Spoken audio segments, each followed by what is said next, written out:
Program eno olunaku olwaleero tugenda okuba nga twogera ku bintu ebyenjawulo naye nga tetunabigendamu badde njagala to wish a happy birthday to abalongo abaliko ku TV wano bambi bafaani ba Mwasuze Mutya era nga of course message eva family and friends ne uncle waabwe. Okay, egamba nti happy birthday to my twins Adrian and Adriel at 5 years from your lovely dad Iga Andrew, photographer Blinks Focus. That's beautiful. Happy birthday to you.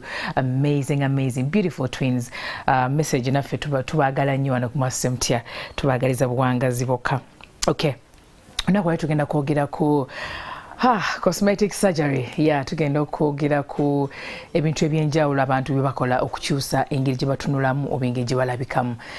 Then later on tutunulire reconstructive surgery whereby bano abasawo balina engeri gye bakolamu ebintu kangeza oba omutwe gwo guli in a way like gwakyuka structure oba engeri gye gwakulamu bano abasawo balina engeri gye bagutereezaamu. So reconstructive of batereeza engeri ekintu gye kiba kikyamyemu ne bakitereeza ne kifuuka ate nga bwe kyatondebwa. Kale tugenda genda mu byonna kati abakyala abageza emabegaawo abageza amabeere abakola ki abeekuba empiso bayerukemuko tugenda okutunulira ebintu ebirungi ebiri mu ekyo n'ebibi ebiri mu kyo then abatawona n'abawona ye byammeka ababikola ye biri safe.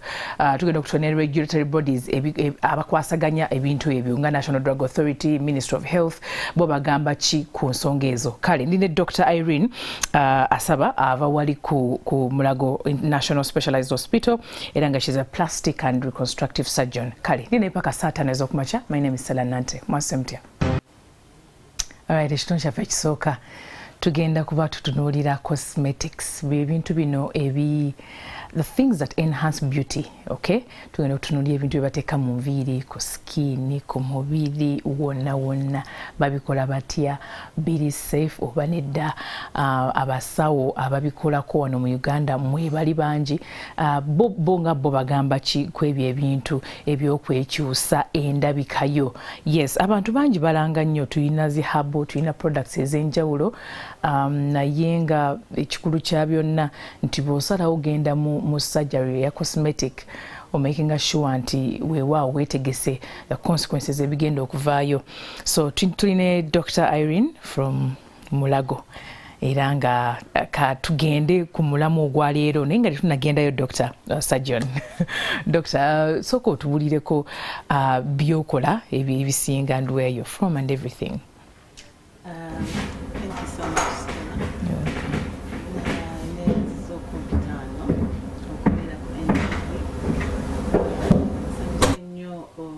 Abatuuliriza nti tugenda kwogera ku ensonga zino eziri important era tugenda zimenyamenya musobole okuba nga mubitegeera nga we biri. Okay? Yeah. Amanya gange nze Dr. Irene Asaba Mugisha. Nkolera ku ddwaliro ekkulu ery'e Mulago National Specialized Hospital. Ndi mukugu mu kyebayita plastic and reconstructive surgery kwegamba okulongoosa okw'okuddaabiriza obulemu bwonna omuntu bw'aba afunye kwegamba tukola bingi nnyo mulimu n'okulungiya abantu kyebayita cosmetic surgery. Okay, so tuli awo e Mulago ku plastic surgery unit. Yes. Unit eri established kwegamba twagizaawo enkulu webadde ekiruddu. Okay. So ne Mulago nawo waliwo unit empya nzagikulira. So tujjanjaba ebintu ebyenjawulo ebiri awo around plastic and reconstructive surgery. Okay. Yes. Abantu nga tetunagenda mu what is cosmetics and everything. Dr. Irene, aluza lwaki abantu bajjumbidde nnyo ebintu ebyo ebyokweddabiriza ebyokwerungiya lwaki? Ebintu bino kwagamba tuli mu kiseera where okulabika obulungi kikulu. Okay, ebeera nga CV, abategeera CV. Oba olabika bulungi kikugattako max. Osanga oli awo omulimu oyinza okugufuna olabika bulungi, tolabika bubi nnyo. Waliwo abalaba endabika y'omuntu ne bagamba okay, ono ayinza oturepresentinga, oba ayinza okubeera marketing manager or PR person like that. Oba influencer. Webityo so abantu benjubidde nnyo mu bino ebintu by'okulabika obulungi. Ate si kibi okwagala okulabika obulungi. Ekirungi okulabika obulungi si kibi. So ebiseera bino naddala kati tuli mu mulembe gwa social media. Omuntu ayagala alabike bulungi mu kifaananyi. Tayagala kulabika bubi nga basharinga ekifaananyi around. So n'olwekyo okulabika obulungi kikulu ennaku zino naddala mu bakyala abali awo mu myaka 3 n'okudda waggulu. Beba byejumbiddemu nnyo okusinga kubanga kati of course emyaka gitandikirawo tukwasa abakyala. So tugezaako naffe okugezaako olaba nti tu maintaininga endabika yaffe nga nnungi ngeri professional and all that. Wano mu cosmetic ndoza tuke tutonye cosmetics wano mu Uganda ebintu kugamba abantu bibajjumbidde nnyo bizigo sabuni nekutwaliza awamu gwe mu ndaba aba patients abasinga aba clients abasinga baba bali mu line ki abalwadde abasinga aba patients agaba bayita balwadde kubanga si balwadde ebiseera ebisinga just bazze kufuna service okwe-enhancing oba okweyongezaako okulabika obulungi okusinga kye babaddeko. So betusinga okulaba abasinga balina concerns za kwegamba olinga bamukuba empiso n'afunayo like ekituli ku buttocks kyetuyita dimples. Abo bangi maybe ngayambadde nga leggings oba nayambala nga tights ze. Sometimes depression evaayo nemulabisa nga kwegamba tali comfortable. So tufuna abo so kati abo bagwa mu kitundu kye tuyita body contouring. Body contouring okuzzaawo omubiri mu shape ne mujjamu obunnya netumuwa shape gyayagala. Abalala baagala kwongezaako ku size z'obubina bwabwe oba buttocks kye tuyita buttock augmentation. Abalala embuto. Embuto naddala ffe abakyala we tuba tumaze okuzaala embuto zitutabikako ne zibeera nga ziri out of shape sometimes newogezaako exercise nebigaana so n'abo bajja tubalaba nnyo nga baagala kukola kibayita tummy tucks oba mu lulimi lwaffe olw'ekisawo kye tuyita abdominoplasties. Abo bwe bali. Then tufuna abalala nga amabeere tegabasanyusa. Either manene nnyo oba matono nnyo oba gasaginzeemu oba gaguddemu. So nga ayagala lift nga ayagala tugasitulemu gabeere nga gali firm nga gatudde bulungi ku chest. So abo bajja. Then netufuna bano of course aba face kye kisinga obukulu ku ffe abakyala ebiseera ebisinga nga maybe egundi ayina wrinkles zimu tali comfortable ne wrinkles ze nga ayagala tukole ku touch up zikendeeza oba emimwa gye alaba mitono nnyo nga ayagalamu some kind of enhancement. Ekyo tukikola. Tubalaba abo abalwadde ba client n'abalala bangi tulaba si just bakyala naye n'abasajja nabo bali so interested mu bino ebintu bya cosmetics. N'abaami nabo ennaku zo babijjumbidde nnyo. Waliwo n'abaami by the way abakola skin lightening yenga naye yekwata muko naye na brighteninga muko. Yes, abo nabo bali. Naye betusinga olaba bana abalina kye bayita pot bellies. Oh. Okay. Not timing, it is decognized maybe because of excess fat here and there. Yeah, to badja ne tuba kendeza fat west ne tuba zao nga webagala.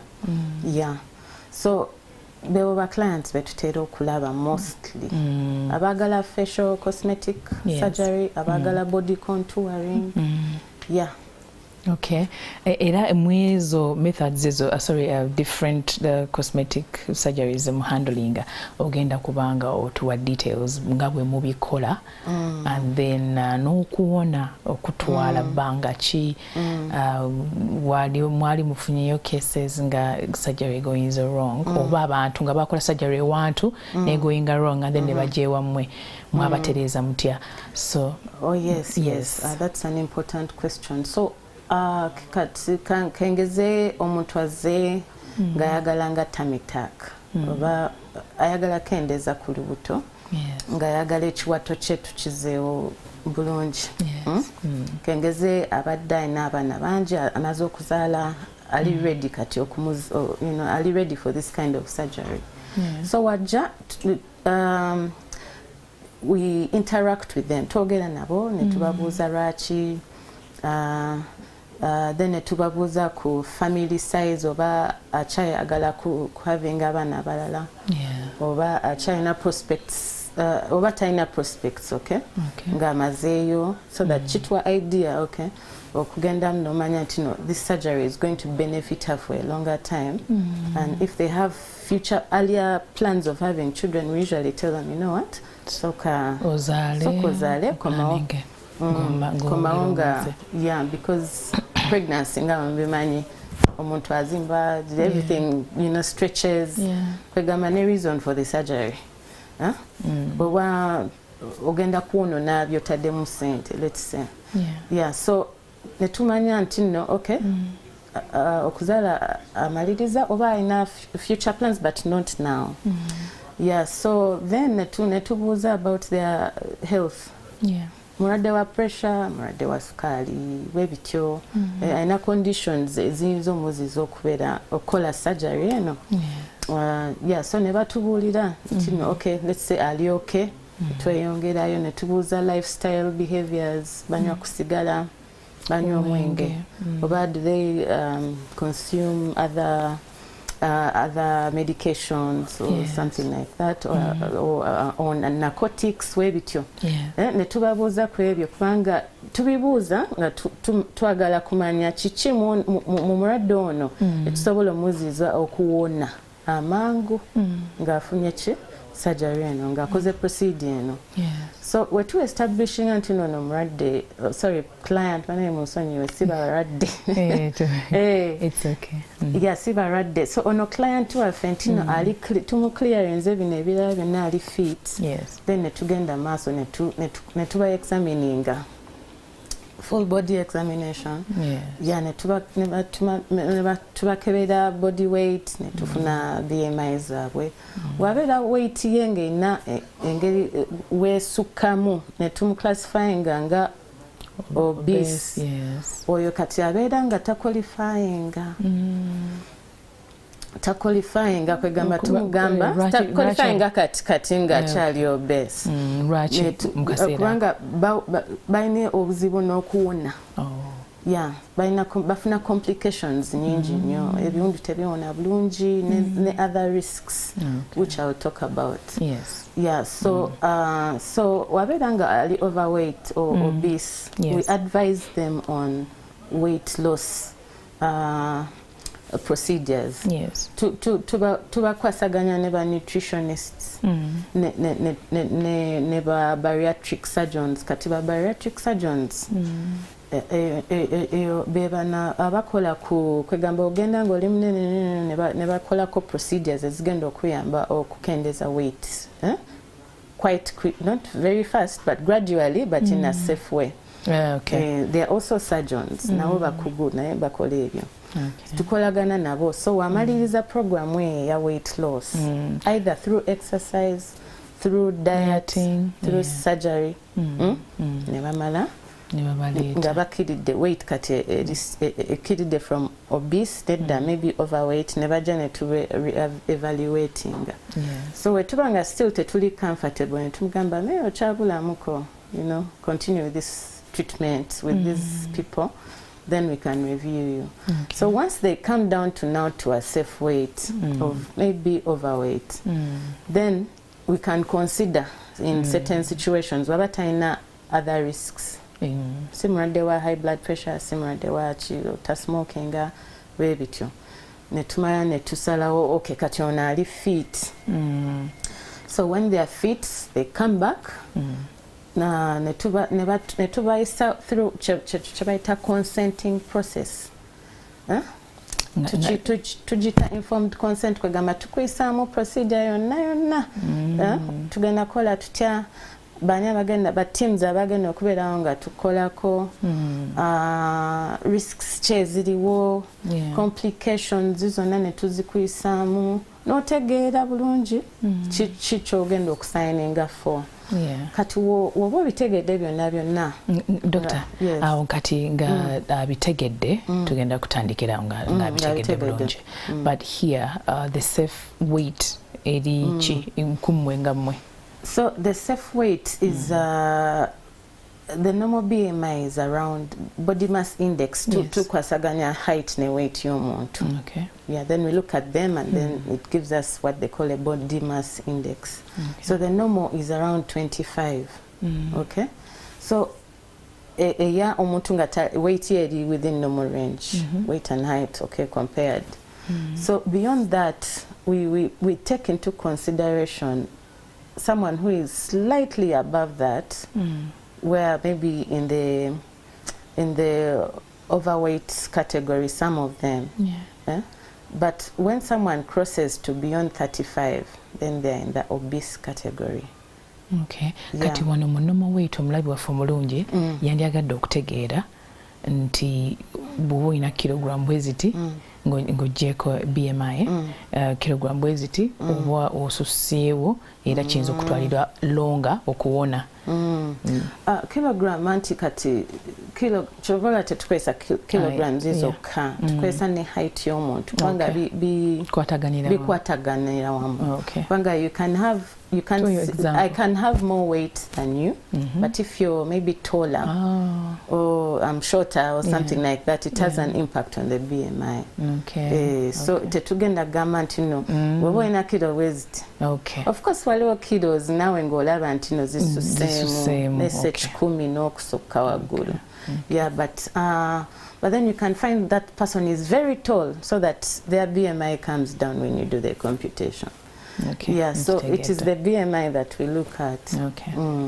Kale wali akkiriza bisomyemu wano temumuyambako okukola decision mumuwa bubi ebintu bye mugenda okukola muva mu buzibu ki awona atya treatment eri etya byonna n'abitegeera bulungi. How long does that take? It doesn't take a long time omuntu wabanga grasping amangu ategeera, there are people who take long nakubuuza kino so tetuba rush tetuba papya but we only proceed nga ategedde abuuziza ebibuuzo bye biweddeyo mwenna nga muli satisfied gwagenda omukolako n'agenda okukolebwako nga ali comfortable, that's when we proceed. So kati procedures nyingi zetukola buli emu ina duration yayo sawa zizaawukana kidependinga kati nagambye onaze tugenda mukola ki tamita. So it depends also on the size of the patient. Waberanga is a big patient, of course that's going to take a longer time. Then if it is a quite smaller person nayenga maybe ayagala tereza, that may take slightly shorter, but it also depends on the team. If the team is big, if there's only one surgeon, of course that will take slightly longer. If they are working maybe 2 plastic surgeons on one patient, that reduces the time even further. If anesthesia naye onagenda obasirisa agenda basirisa atya agenda kwesa type ya anesthesia ki okusirisa ki nakyo kitwala obudde by the time we bamaliriza okwesetinga ne bagamba surgeon kati tandika nezo nazo tuzibaliramu essaawa so yeah, but usually it doesn't take more than 3 hours surely unless there's a complication or there's some delay mu theatre ne tumaliriza ne tumudressinga namala nagenda na resting nga ku ward or in their private space yes ku ddwaliro mumukuumirawo bbanga ki omuntu oyo usually for bano abazze okola nga tamitak webanga tafunye complications mu theatre complications tezitera kubeerawo sagala kubatiisa ziri rare naye we ziba zibaddewo oyo abeerawo longer but usually nga 2 days naku 2 oba naku 3 kale ekinje nnyo era nga bw'amala ne bumusiibula mumuweerako ki nakiri of course that depends on the surgery gyakoze on the procedure gye mukoze but normally an example and then what you give them kati nga example gye mpadde kati let's say olunaku lwokusatu tumusiibudde agenze so instructions ze tumuwa tumugamba nti no takola mirimu jakakaalukani egyo then tumu-advising abeere off duty like tagenda kukola mweyo wiiki waakiri paka waawona kubanga nakyo kibeera kiwundu nga woolaba omukyala avudde mu caesarean section alina okuwona so tetwadvisinga nti natambulirewo atandika okukola ebintu byabadde akola everyday just immediately no in fact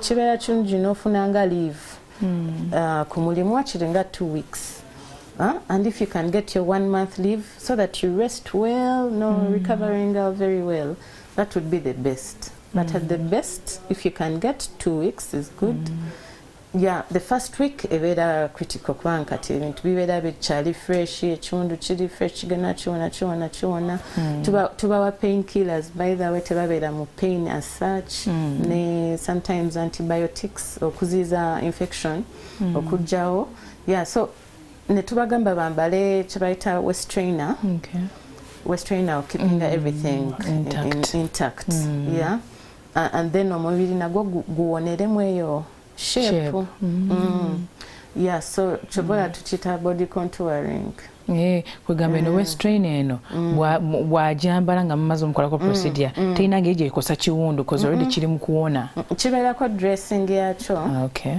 then nagyambalira kungulu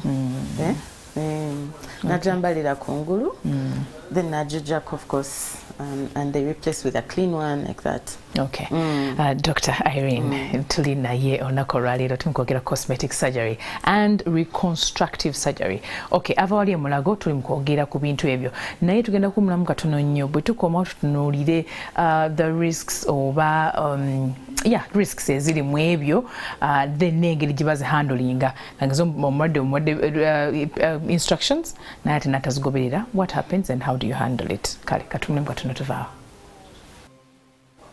Welcome back. This is the second segment. Welcome back from that short break. We are still continuing with Dr. Irene Avalia Mulago. Tuli mukwogera ku cosmetic surgery and reconstructive surgery. Wano no mu Uganda ebintu ebyo nno omuntu nga yawulidde cosmetic surgery bangi wabanga yandiyagadde okwekyusa engeri gyafaananamu ayina abantu betula ku social media balanga empeke capsules balanga ku zi cream zosiiga ku mubiri then nofuna enhancement nofuna maybe omubiri goyagala emabega ebisambi emikono biki then ne skin and all that.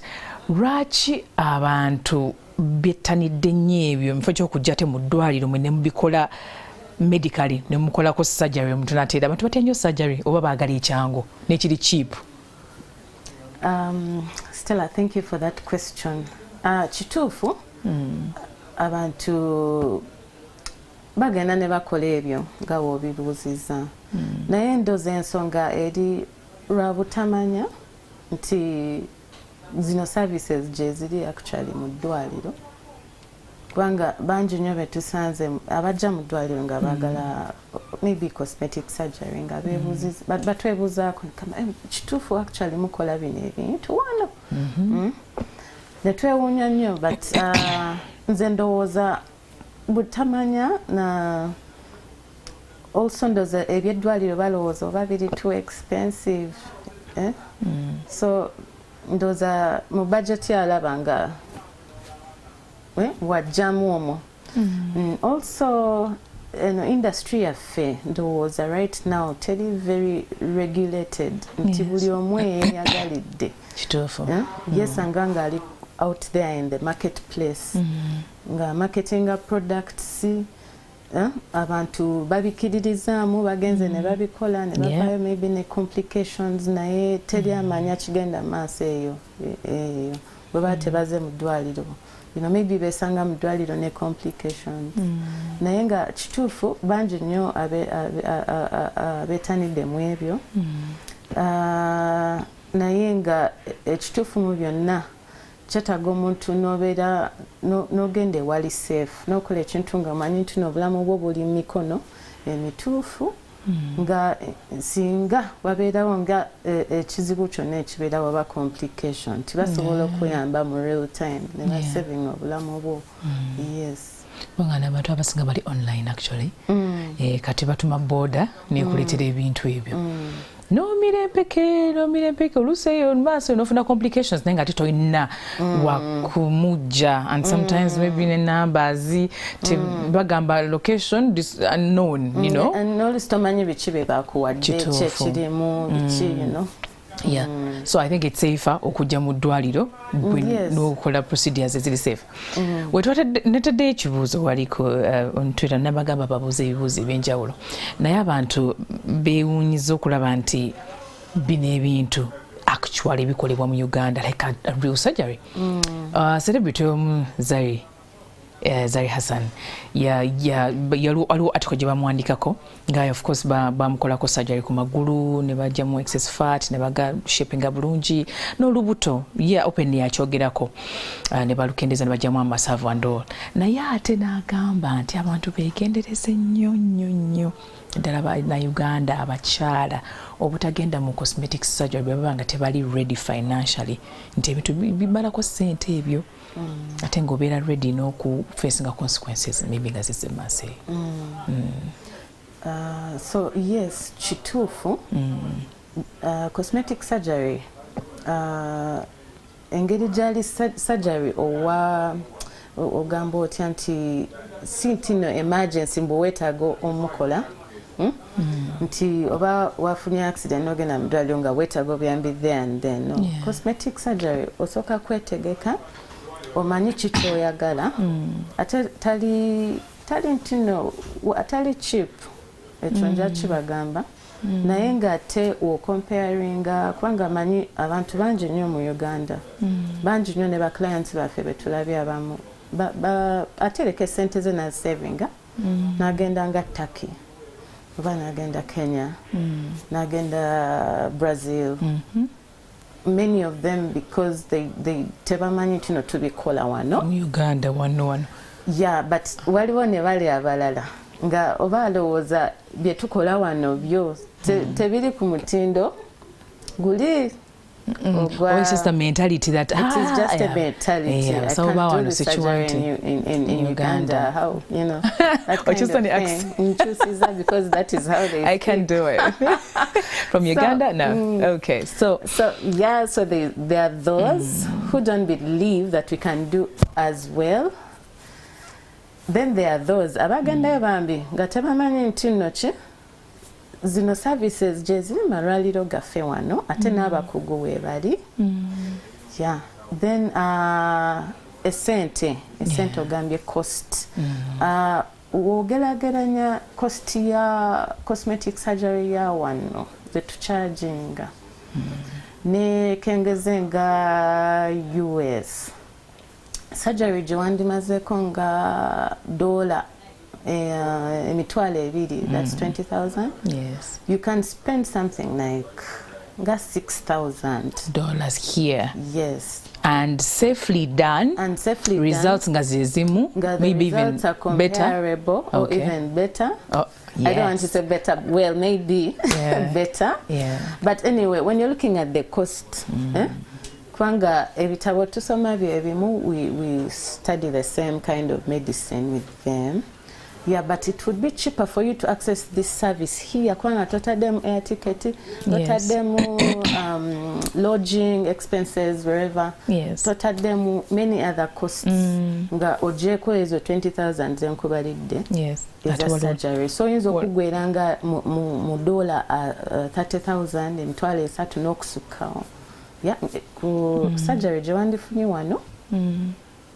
Novayo ng'olabika bulungi nnyo nga oli happy, nakozeko nga ali happy, n'abantu bo bonna abakulaba nga bali happy for you.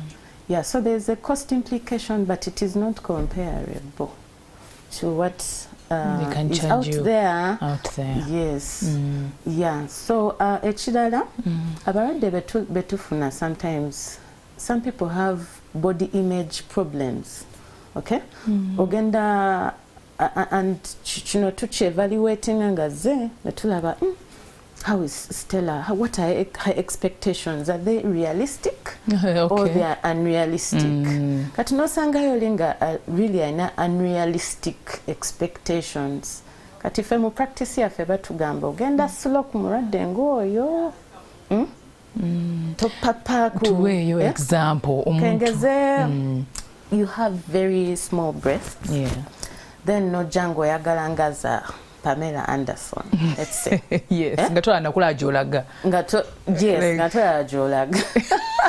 Ngatola ajolaga. Yeah. So that is a bit unrealistic. First of all, ogenda labika bubi. It won't bring out the nice, look. So we look at your expectations versus reality. Yeah. Netugamba, okay, yeah, that is good, but it will not be good for you, okay? And also the complications may even be increased because now you want excess, your tissues, we can't overstretch them beyond their stretchable capacity. Yeah, so netugamba. So kati, maybe Zari, what you were saying, nti cosmetic surgery, wetaganga budget yo, weda konti. This time ogenda kola magulu, but when you come back you realize even my waist, okay? Then kati neba kola ku waist, then you realize my arms are also saggy. So by the time you decide, you prioritize what is important. Chechuja mu budget yo.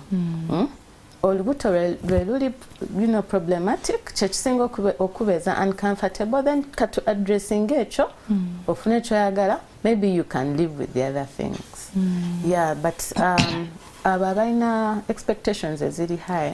Today I'm going to do the face, today I'm going to plump my lips, tomorrow I'm going to come back, which is okay if your budget is allows. It is very fine, but there should be realistic expectations also on our side for us the surgeons. Okay. Yes. Waliwo program eriko one of the international stations, TV stations, sija kujimentioninga hiyo kuba kubyakalango, but tubiraba ku TV, and these doctors are doing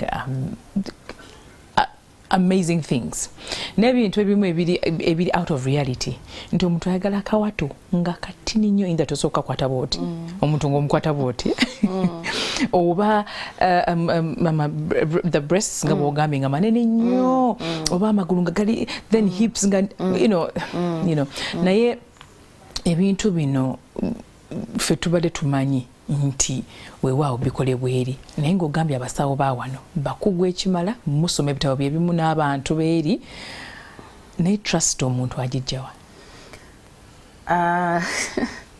Chiringa onogenda ku, well, I just want to use this example of, like, you go to a supermarket shelf and then you find a Ugandan product and let's say an imported product, but the same stuff. No, even better, tastes better, because anyway we have, if it's a fruit product, we have the best fruits. They taste even better. People will tell you, but you pick the other one because you don't want to be associated with your home brand. Yeah. So I think it's almost the same thing, but how do they build the trust? First of all, you balina okukkiriza mu bye tukola. Ekirala complication rates. Okolayo ka research n'olaba complication bameka abafudde mu doctor so and so's hands oba bameka abafuna kino na kiri oba bameka abakola surgery gye njagala okukola ne bawona oba bakola batyo. Okay. Which is okay. Complications, by the way, si kibi. Sintino chiri out of this world. Every surgery never bagena kuja ku kaswelling wekati oyinza ofuna complications. So complications ziri buli surgery. It's expected, but sintino chibela all the time, but it can happen. So the same with cosmetic surgery. Ga ono genda bakole cesarean section. Neno boze kutamitak. Techawukana nnyo ntino, you know, tojafuna yo wadde even a small thing. Oyinza obutafuna, but woofuna nakyo tekyewuunyisa. Kiri manageable. Yeah, we can manage. The complications ziri manageable. Yes. So trust, by not too trusting antino tuli professionals, kwanga we have the equipment, the technology. We have the equipment, we have the technology. Tusomye, tutambuddeko mu nsi ezo naffe netufuna those certificates and whatever. Yeah, qualifications. Ababikoleyo batusomesa naffe. Batusomesa here and there. So mu trusting ebyo tukola. Nti mujja beera safe. And these things can safely be done in Uganda, and we have living testimonies walking around. Okay. Waliwo abantu celebrity wano mu Uganda yafuna surgery naye nga the buttocks naye nga teryenkana linalyo oba nilifuna engeri gye dispositioninga eriva muwe no position kati abakyala abamu balina that fear. Tuenafuna surgery bantambula mu bantu ate nengenda okulanga ki nfunye ekintu kigudde obugwi kiringa kikangabwa kigwawo obugwi nogamba what is wrong. Those surgeries that have gone wrong tuzogereko outside the hospital in Uganda. Outside the hospital. Nga tebafunidde wammwe nga afunye somewhere else. Yes. Then nebajja ewammwe. Oh, yeah. Let's talk about those complications. The ones they call botched people, whatever procedures. Okay. Yeah, those happen, and then sintino buli omu akikola ali qualified to do so. The public needs to know this. Nti waliwo aba advertising nti yakola, let's say bakola tummy tucks, bakola breast work and all that. Some of them actually don't have these papers. And then that's why we call the regulators to really take keen interest in this. To see buli omu out there, let's say cosmetic surgeon is a cosmetic surgeon on paper. Yeah. So mwegendereze mugende ku facilities eziri, should I call them licensed to offer the services? Licensed to offer the services. Ukolayo ka research obuze line dwaliro, you know, obuza.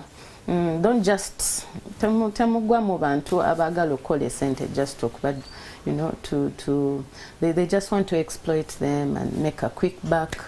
Yeah, but actually they are doing more harm than good. Jebali. So chembadde nkubiriza abantu nti bafune information eri right. Yeah, when we are temuli sure, you can Google these hospitals. Is it credible? Yeah, the services offered in the right place by the right people who are licensed. Yeah. Yes. Okay, ekyo no kikulu doctor. Yeah, because abantu bangi tetwandyagadde bakole ensobi. Of course, wagambye nti no okwenyiriza si kibi. It's not a crime and it's not a sin. Naye nga bw'obanga okikola tobeera so desperate in that buli anaakusa gonda online oba n'olabanga bataddeyo ebifaananyi banyiriza abantu abaliyo ebimu birina babigenda ku internet and you have no idea, you know. Yes. So get yourself that information. Ne hospitals eziri, you know, licensed and accredited to offer those services. Yes. Okay. Kale tugende twali twogera ku mulwadde waffe oli azze waka mugambye tokakaaluka kangiza abakola tummy tuck. Yes. mutuuse naye nga ate disobeyinze bimwamugambye akoze ebingi totally opposite and then things go wrong yeah mumukolera muti oyo yeah so jebali of course oli maybe nagamba nti no kubanga waliwo bali nga anywa sigala ye tumu discouraging for such obo badde ng'onywa sigala tugamba ti stop 6 weeks to the procedure kubanga ayina engeri ja omuntu tawona bulungi okay tawona bulungi so tugamba 6 weeks before please if you can stop kati nasanganga waddeeka genda nakola ki nadamu like during that critical period and badda wonna so nasanga ebintu bizemu okola ki the healing ajanga maybe mwataddeko stitches you know the wound is opened up you know there is infection here webajja ngafunye nga complication bwetyo of course tetubagoba we sit down with them and tell them what went wrong what happened and we address the complication bala yetaga kumuzaayo kwa surgery yeah tumuzaayo I mean what you do yeah wabanga yetaga maybe kuzaayo kutunga kutereza maybe you know tuddayo ne tumuzaayo nate ne tumucautioninga please now you know this happened let it not happen again but chenjagalo gamba sometimes it is not the patient it is the patient factors okay it is sentino yazeyo banakola nedda sometimes it is just their body reacting to maybe you know not healing as others do you know so or maybe they got infection oba yabadde ne risk factor nga maybe diabetic kubanga babeera nabo ne risks zibeera increased postoperatively so najja ne tumanaginga risking I mean sorry complication nga weebaddewo yeah Dr. Irene bibiri omentioninze about patient wali mu consent information je mujjako mu finding out bichi condition kijalina yandimuziyizizza okuwona ngaafunye procedure okufuna obuzibu naye wano omuntu abanga abifuna outside for example abatunda habo ngazigeza maybe hips habo ngazigeza baki ngazikoze embuto weight loss using abatunda capsules or whatever bo ate tebakujjako that information tebafuna medical history wo yeah which is I think that's dangerous. Yes, it is dangerous and that is why abantu balina ogenda wali safe obulamu bwo buli very important ntino okubusa mikono egitali mituufu kikosa gwe obulamu bwo so it's better nti ogende watuufu nti kengeze wabaddewo ng'ekizibu tuba tusobola okimanaging ate nga tusobola okitracing ne tugamba okay maybe you're reacting ze bwati because of this oba maybe abamu bareactinga ku eddagala lyebakozesa okubasirisa bebakenga tulongoosa you know tuba tumanyi this drug anyway side effect profile ye no maybe you're reacting ze bwati and this is the antidote oba the drug that we use to overcome the complication naye kati ogende eyo akuwadde takubulidde ebice ebirimu mu kaki ako kakuwadde nawe kenyini oba onywa sigala oba onywa omwenge oba olina medical condition diabetes sickle cells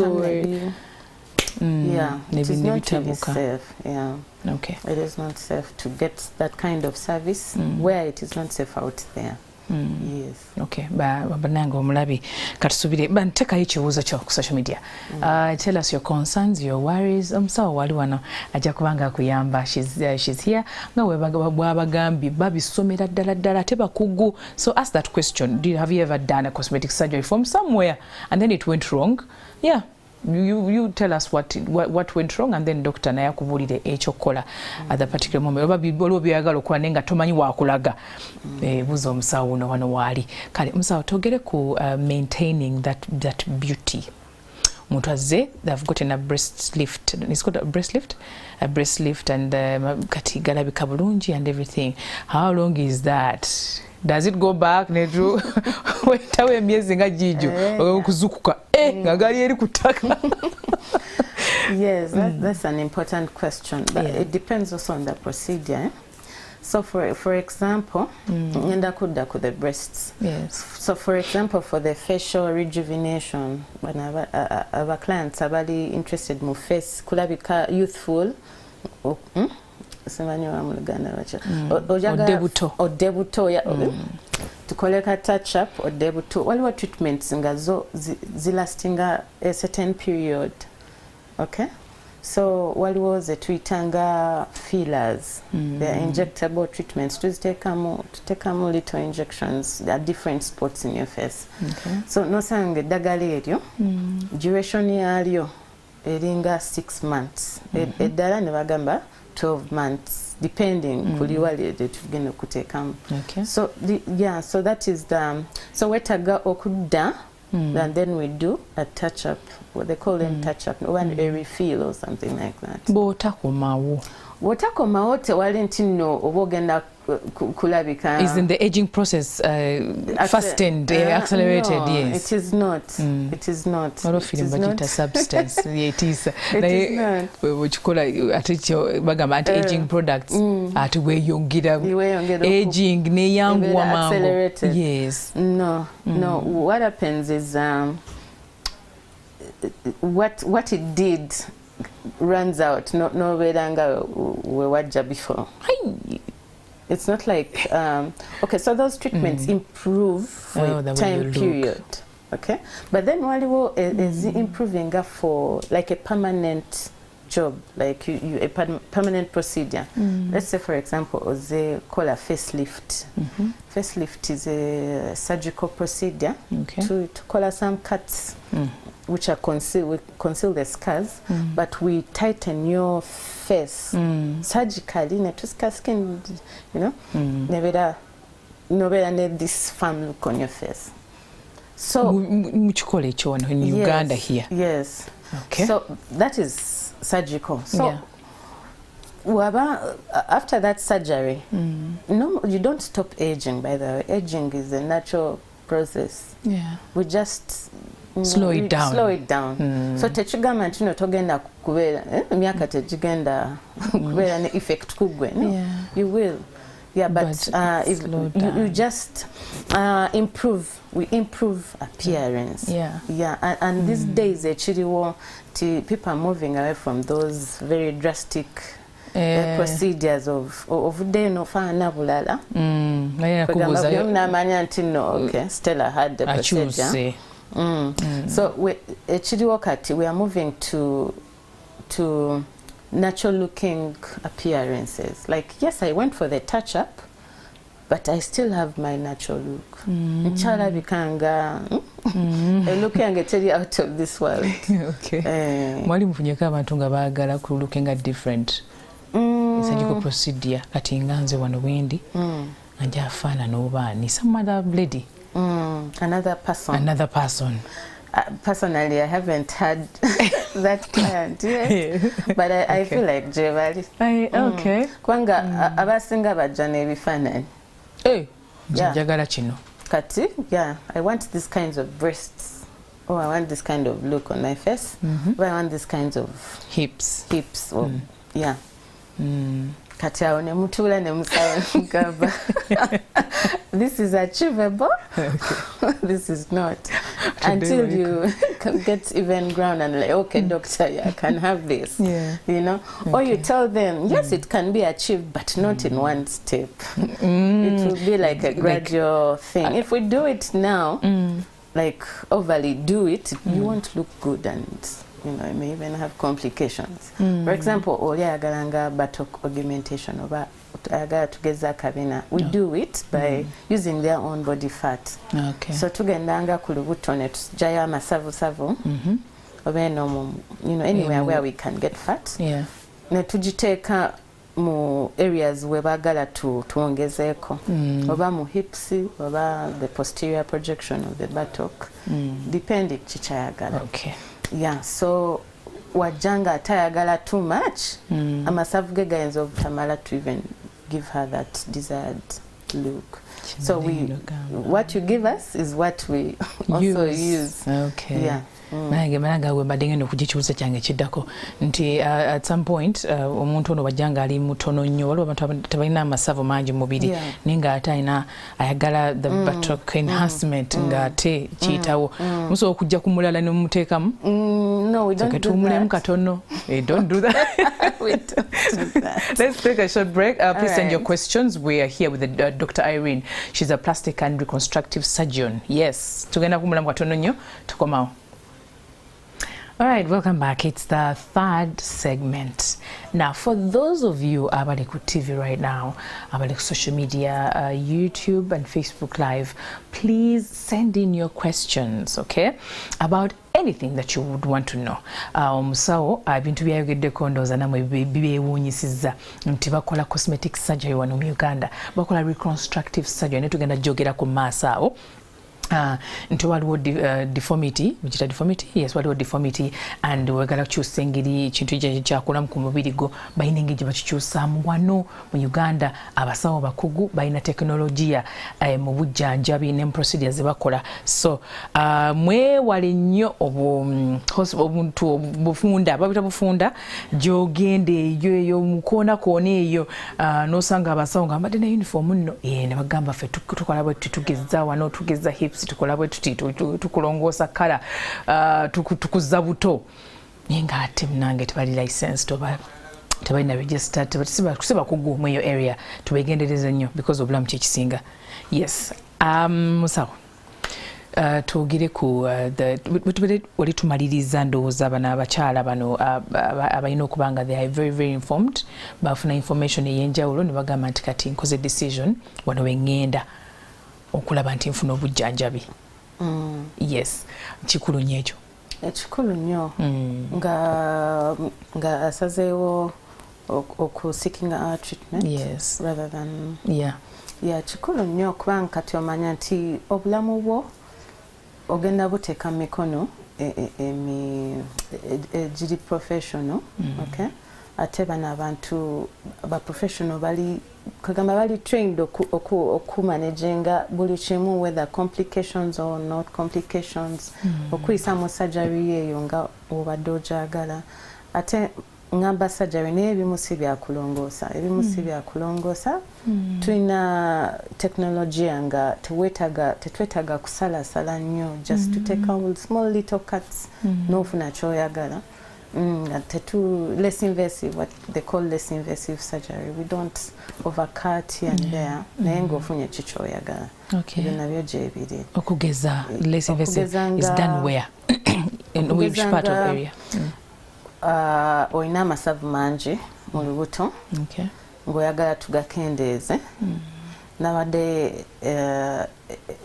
example ya abasajja balinanga potbelly. Abanaffe abakyala nga olaba amasavu gakuyitiriddeko.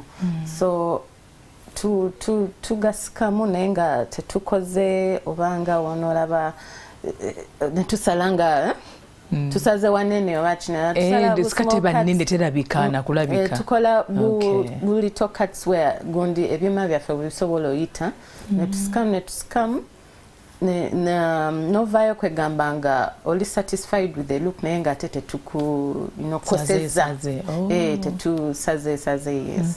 Waliwo amasavu webagajja mu mubiri oba kale mu lubuto nate skin esikala ng'esaaginga. So of course walina okubeerawo some sagging naye omubiri gumala ne gu settlinga with the treatment that you offer. So when we suck them out, of course jukira abadde nga ali bw'ati netukendeza. Why no better some immediate sagging, of course. Nae skin eno mukama ine engeri gyagikola nti imane neddawo wononanuka wonanula rubber band. Of course, rubber band eddawo mangu, but the skin eddawo mpola like that. And you need to be patient with it. You have to be patient. It takes some good weeks. Naye nga eddawo neyetereza. So kyoba tubagamba okwambala ne Westerners okuyambako process eyo. Ekitegeeza oli procedures zonga tekimataringa what condition you have, what disorder you have mu mubiri, but they can do it anyway. No.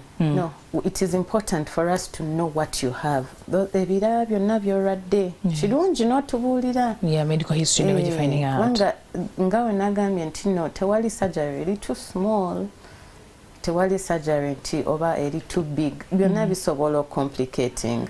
So otubuulira nti no kenze ndi bwenti nina kino ndi kuwino treatment kituwa idea maybe netusalawo to hold it or have it, but with precautions. Yeah, oba kutegekera gundi in case waliwo complications netubeera nga tuli set okimanaginga in real time. Yeah, so kirungi okutubuulira kiki ekirala ky'olwadde nga tonaba ku having these procedures, whether we are cutting or not cutting. It is important.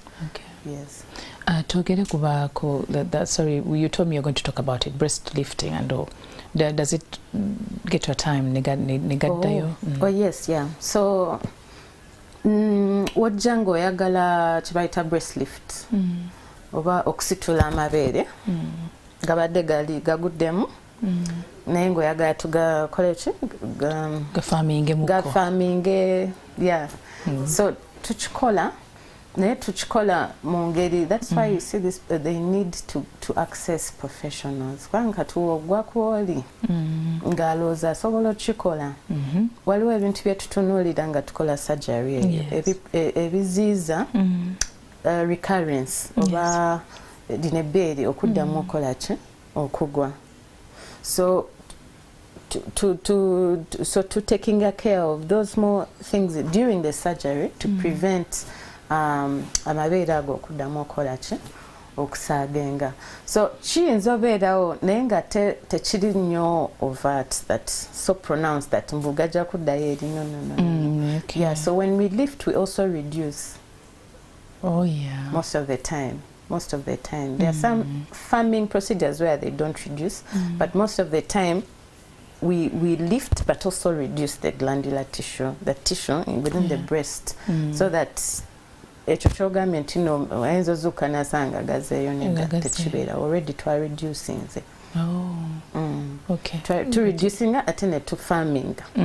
Yeah, so nabeera ne breast yenga eri farm ate nga eri, you know, we've reduced the content so that it doesn't have to sag back. Yeah, but also in that same procedure waliwo olinga okuliftinga kyokka tekigenda muwa appearance gyayagala. So tuyinza osalawo tugenda galiftinga naye nga tulina augmentinga, tulina okwongeramu volume. Owotegeera. So you can have saggy breasts nga ziri thin tezina like body nyama volume, what we call volume. You have low volume, so we lift ne tutekamu kyebayita implants. Bazita implants or breast implants. I think most people have heard about them. So we lift and also put like an implant, so we give you volume. So you have a nice firm projected breast. What was scars anywhere? Does it show that ofunye surgery? Yes, most of the time yes. Nayenga scale edi not so prominent. Not so prominent. We call it the most common procedure what bajita inverted T. Nyukuta T. Nayenga eri etunudde wansi like upside down. So you have a small line and then the T, the bar of the T is in the is concealed.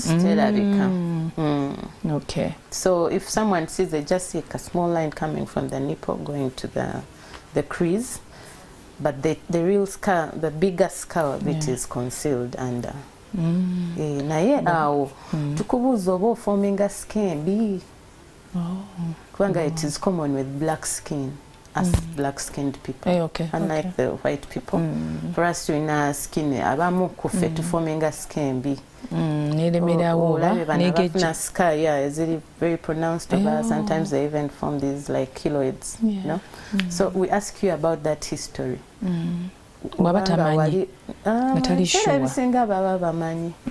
Yeah, because there's no way that somebody can be that age nga tewali kamusalako, you know, small cut here and there.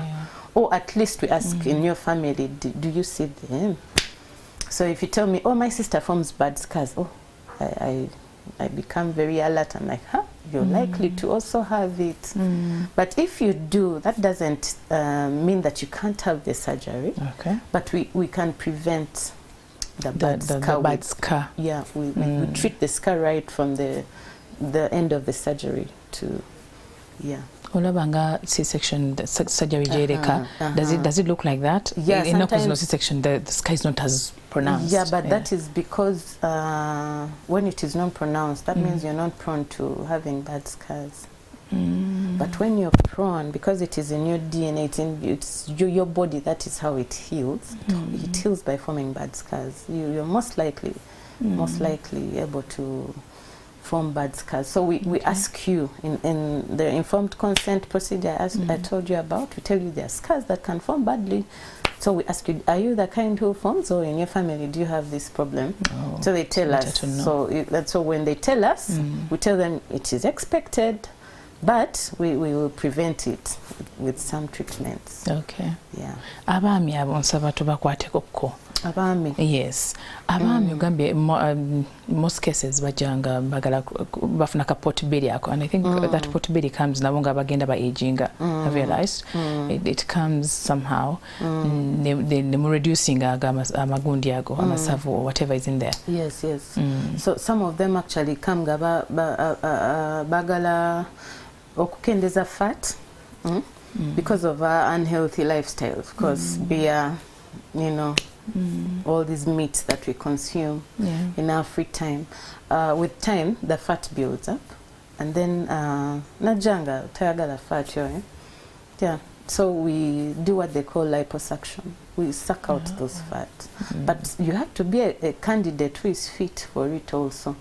Yeah, when you come with overly too much fat, the procedure itself may not help you. That only that liposuction. So we do an assessment. To call assessment, netulaba nti no, okay, netugamba, okay. Eno procedure yokusikamu fat, yoka ejja kuyamba oba tulina okugattako something else. So kakati, this is someone who has been working out. Yes. They have lost weight. Yeah. They had excess fat, but now they have lost weight. Yes. Musajja aina lax skin. Omubiri gutandise okuyika. Okay. That one liposuction eba tegenda kukolera.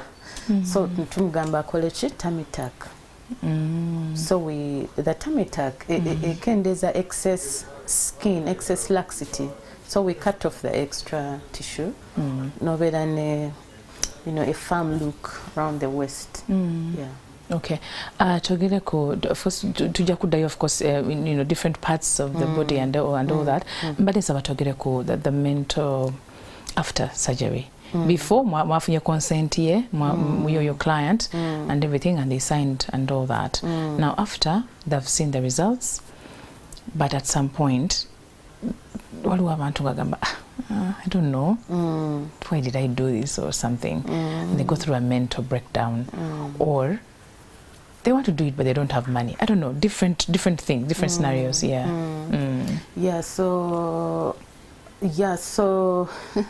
So those ones who come, that again comes back to expectations.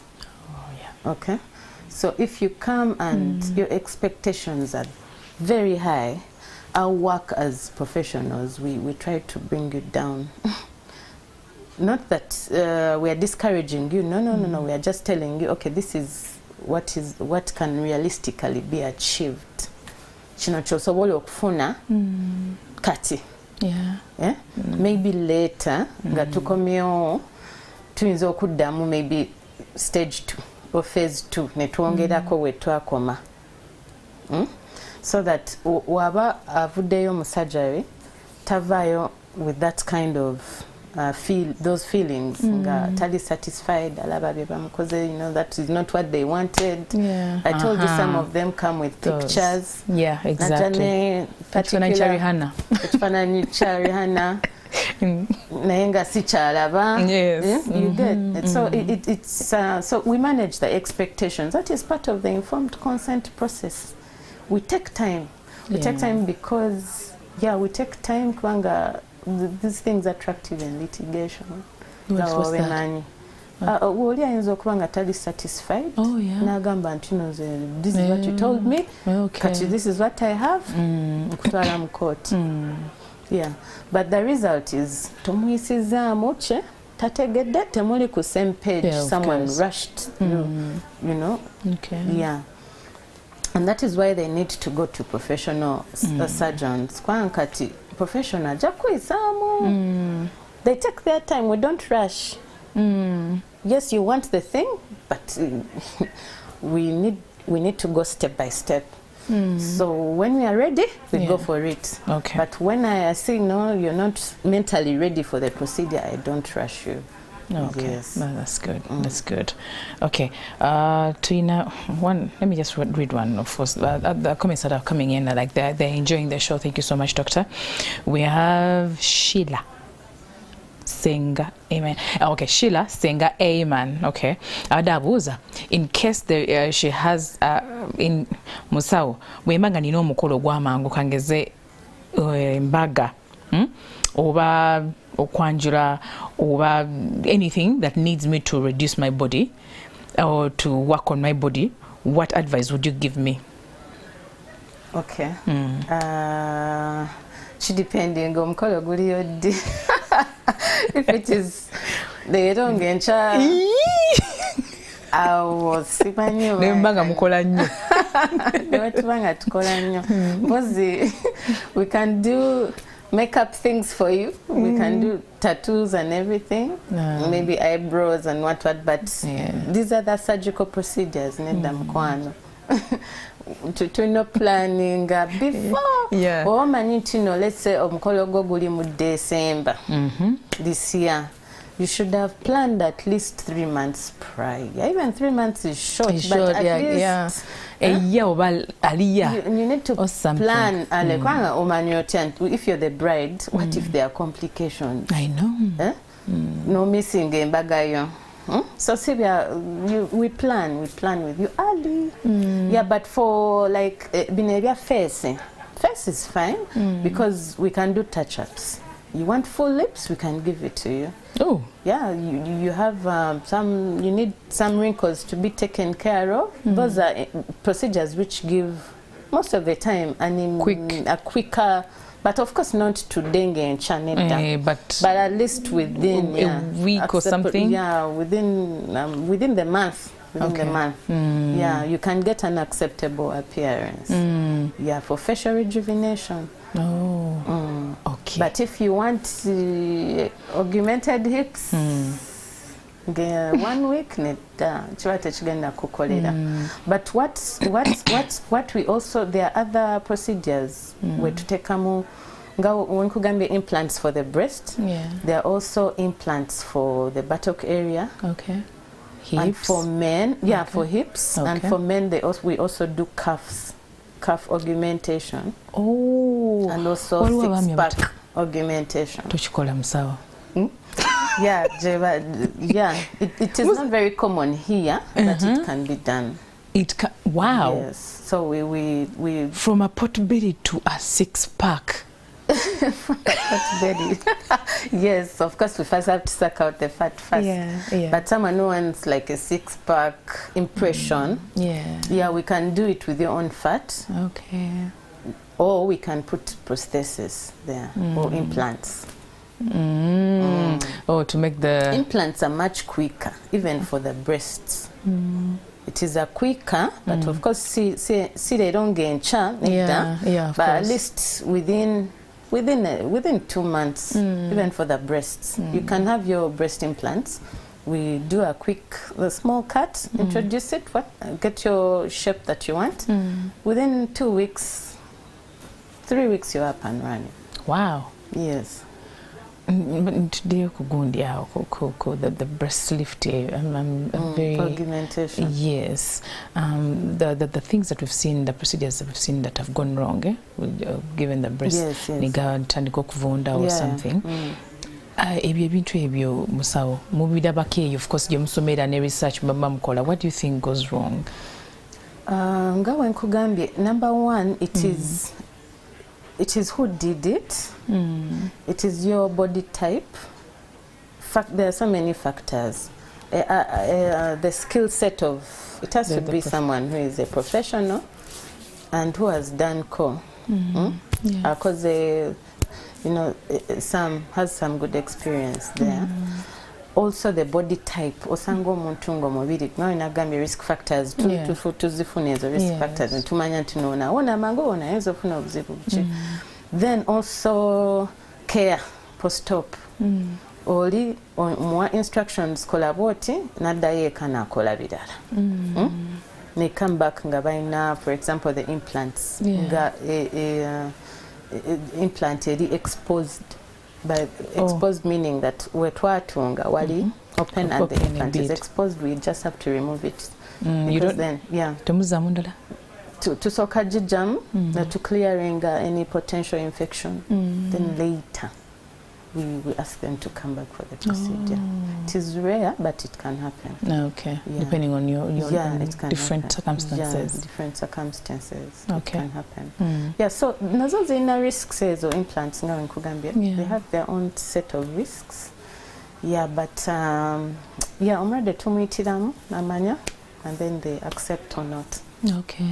To have it. Bwembaga tumukozesa implants. You talked about something about for the breasts. Yes. So for the breasts, there are different things that we do. Kati, we can use your own fat if you have, let's say, smaller breasts. Okay. And you just want them firm, firm, but na ine volume. Volume, I mean like gejamo.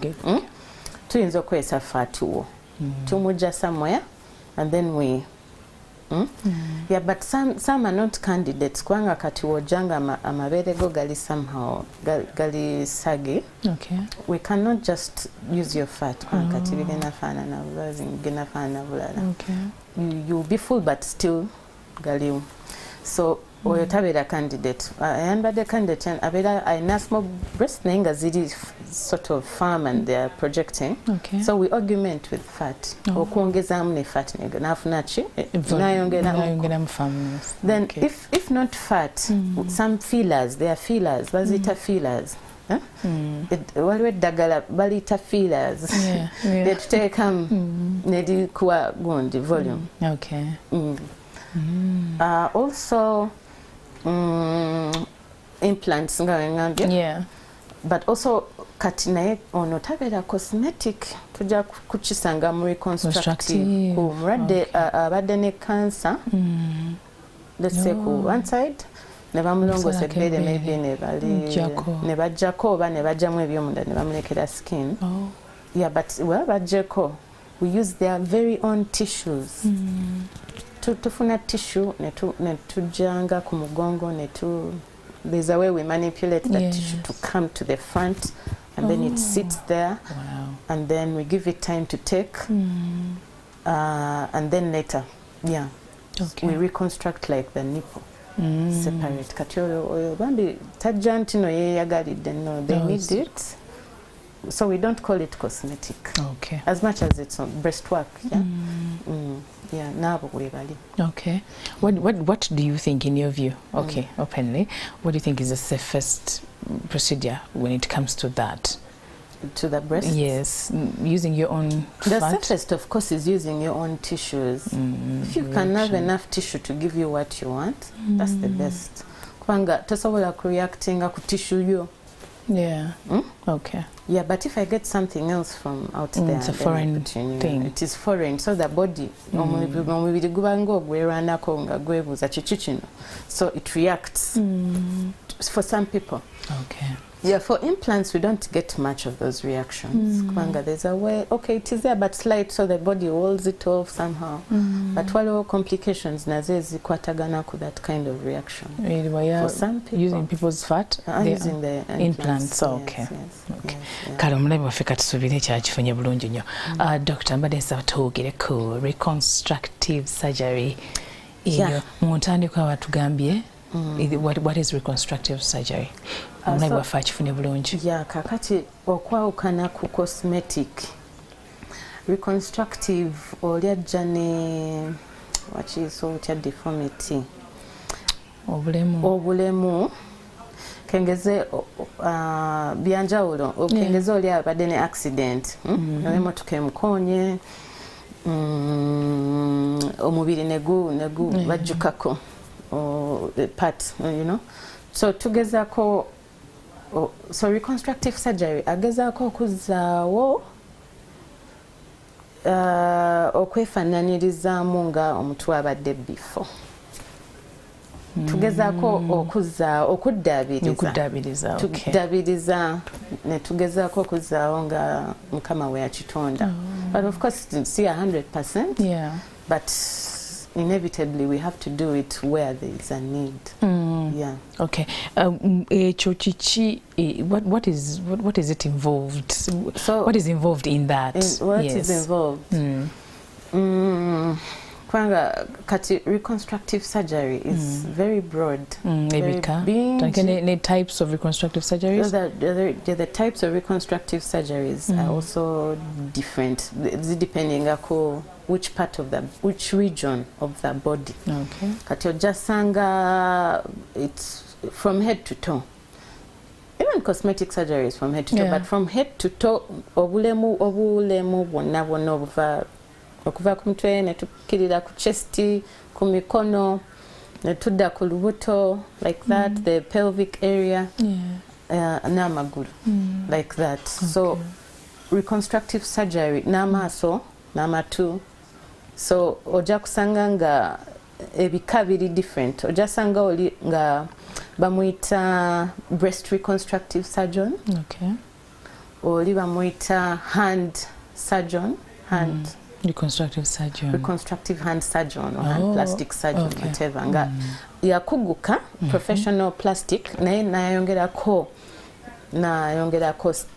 super specializing na focusing ku mukono muka oba ku face yoka ku breasts only, cancer defects only.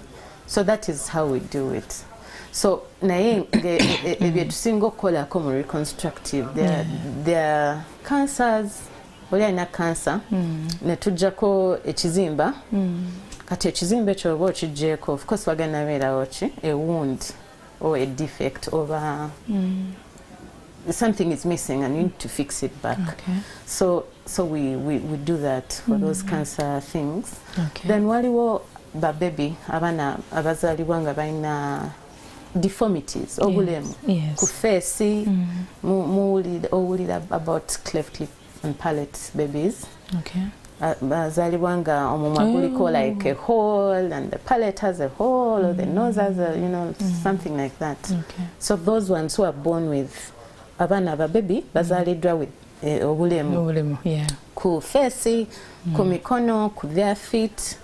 Some of them we handle them as plastic surgeons. Naye ng'ebimu ebirala kengeze munda mu lubuto oba ku lubuto around tukolagana ne wamu abalala bayita pediatric surgeons. Okay. So ab'obulemu abazaliddwa nabo oba ababufunye mu bukulu. Okay. So ebifuniddwa mu bukulu nga from accidents, from cancer, from infection. Oyinza obeera okugulu ne kufunanga infection ne kuzimba ne kugira n'obeera n'amabwa, ebyo byonna tubirongoosa. Emotoka ekukonye, amagumba gamenyese, omubiri guvuddeko, byonna tubizaawo ne tugezaako. Kale, tugendako omulamu katono nnyo. Bwe tukomawo era nabyo tutunuulire results, the risk factors n'enzijanjaba gye bajjanjaba n'abantu. Obulemu oyinza okuba nga bafuna mu buto nga bakakuzaala oba nga ofunye bukulu. What do the doctors do about it? Kale, tugenda kubitunuulira nga tukomyewo, tavaawo. Alright, ekitundu kyaffe ekisembayo naye nga sofa bananga okuyiga kuno kulungi nnyo n'ebintu byobadde tomanyi n'ebintu byobadde owulira obuwulizi biri I find information very interesting and very intriguing era abalabi baffe katusuubire mufunyeemu nnyo abantu abasinga badde bagamba nti of course they're enjoying the program ebibuuzo ndowooza abasinga tebannatuuka ku cosmetic surgery and all that naye bwe mutuukira okubuuza ebyo ebibuuzo Dr. Irene Walinyo, she will give I think the number of the hospital or the unit gye basobola okujja that help from. Okay, but waliwo abaami be mukwatako nga balina ebiwalaata ne mubawako nviiri? Yes, abaami abeetaaga enviiri nga balina ebiwalaata, what we call male pattern baldness. Okay. Yeah, tubakolako mu ngeri bbiri. Okay. Wabeera nga atandise olaba nga enviiri zitandise okukendeerawo, waliwo treatments ze tubawa okuziiza further hair loss, like to prevent more loss. Then wabanga zenga of course zivuddeko anaki nazo treatments weziri ezisobola obayamba okufuna hair regrowing back. Yes. Waliwo akantu ke nalabako mu video nga kalinga kapasipalam akatini wekati nga bakateekako buteesi. Yes. Uba ne glue or something nafe nga nasibye ebiswahili bateekako bond ye wig ne bagikwasaako. Yeah, waliwo procedure nyingi. Okay. Waliwo, it's like the way you said it nga simba obusubi obuto like that. Okay. There are those procedures naye kakati waliwo ezirimu advanced ezo zabazikolanga edda or maybe wabeera ne kapatch katono obanga yafunanga accident nafunanga hair loss ako kasobola okukola naye nga waliwo more advanced technology now bagikola baplantinga single units with this advanced technology. Oh wow. Yeah, so yeah, bagita follicular unit extraction. Okay. Where they we transplant single unit hairs, all over, and then hair grows back. Yes. Okay. But then waliwo interestingly waliwo yambuuza naye doctor nga nkoyo ogenda mu ewa baba buli week. Do you have something for me? It was a good question. That's so a good I told one. him, yes, we actually do. Yeah, so there are treatments also for permanent hair loss. Nga tuyagala nviiri. Nga ozikoye okoye ogenda muki? Salon. Kiri reversible oba irreversible? Some of them are reversible. Some of them are reversible. Like era ofuna treatment nazo zimane zikolacha nezidda. Okay. Yeah, but permanent also is there. There are some laser therapies that we do to prevent. Yeah. Okay.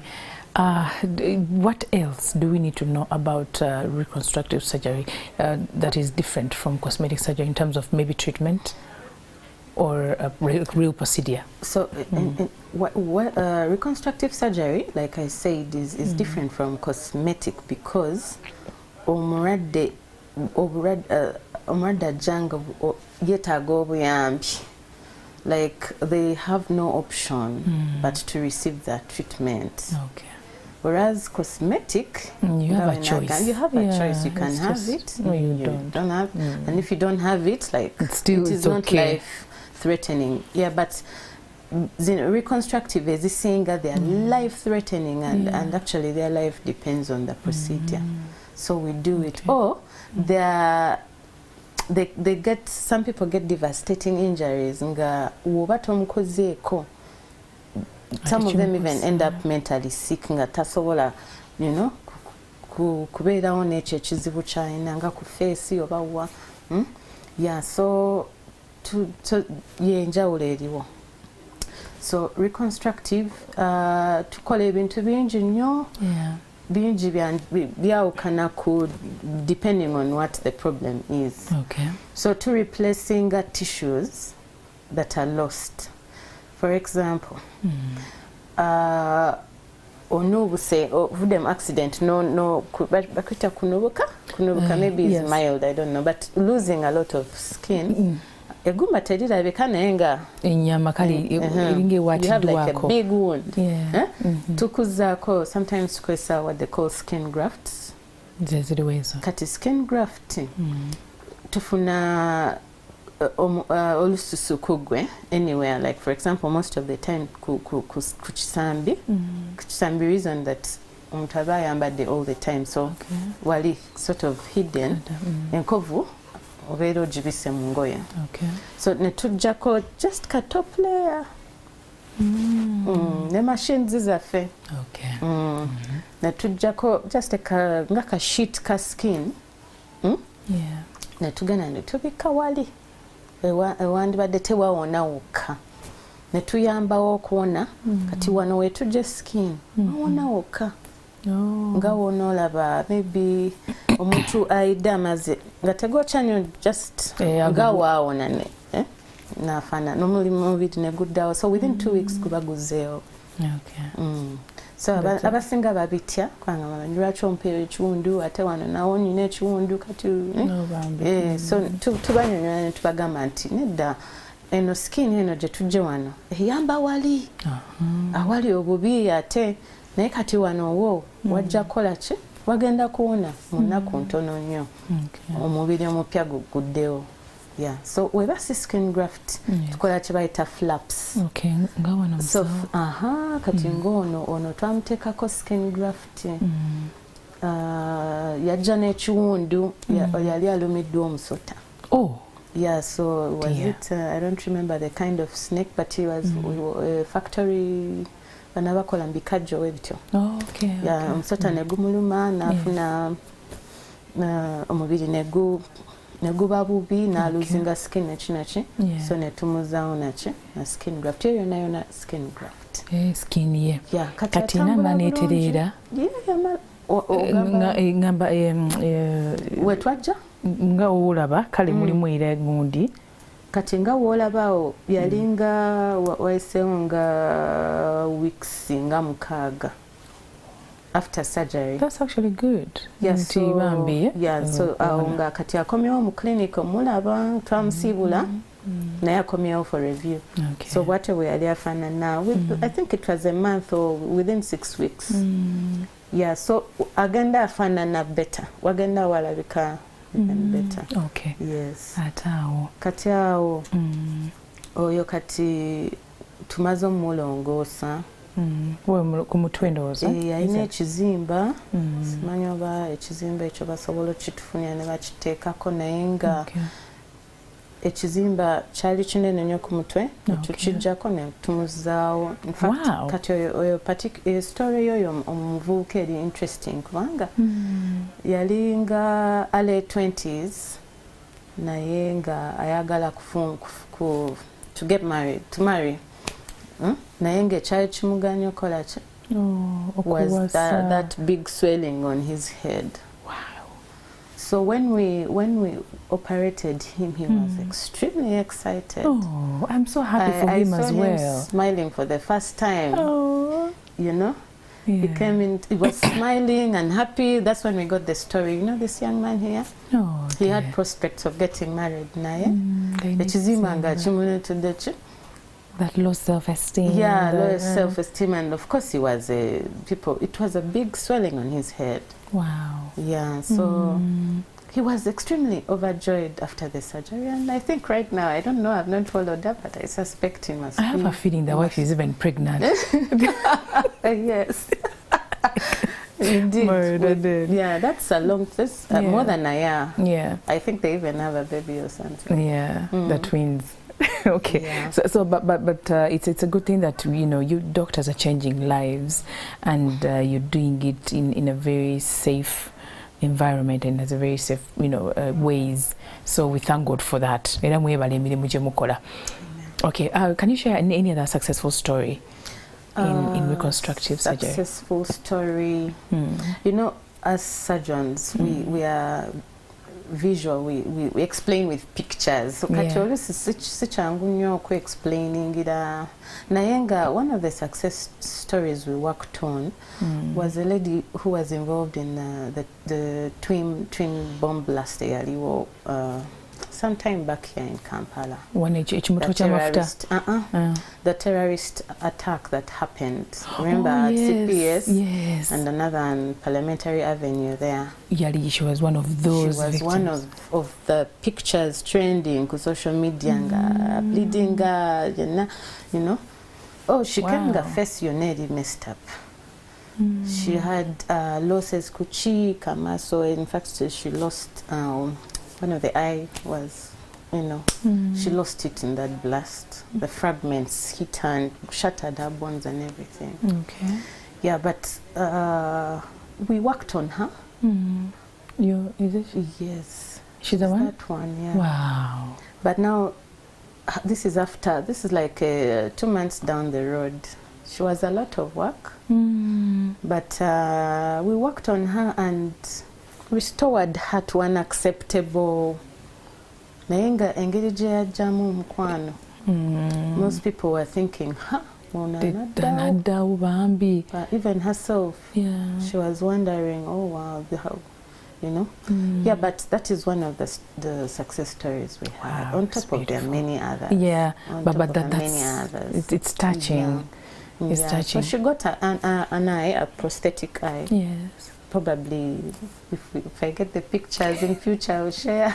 Yes. But she got an artificial eye for what she lost. Yeah. And maybe the scars have also settled over time. And yeah. I love this. She looked at the skin. It's beautiful. Look at the lips that. had been shattered. The cheek had been shattered. The eye socket, whatever, had been shattered. Everything had been shattered in that woman.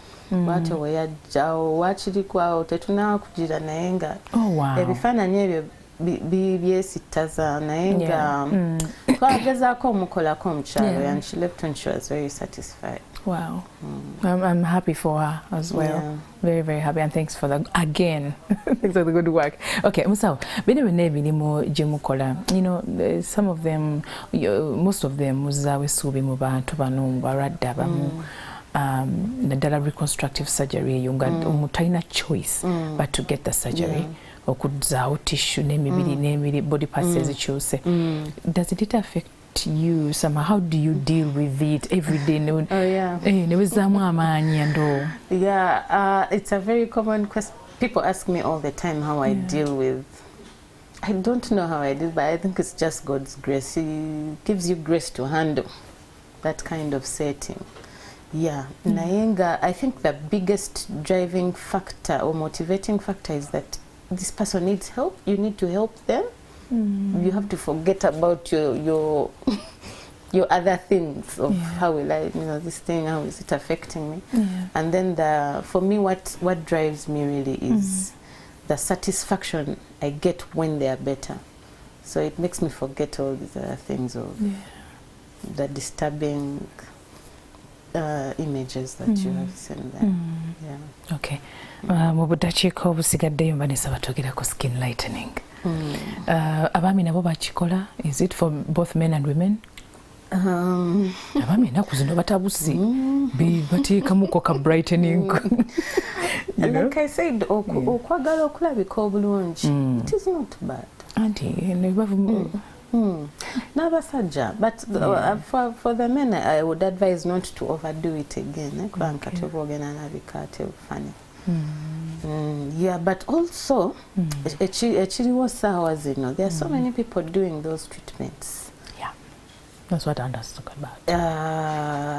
It is not professional for them. What happens actually on ground is this is like a spa or a saloon. Nafuna kakone yom kasenge. Nebatekayo these products.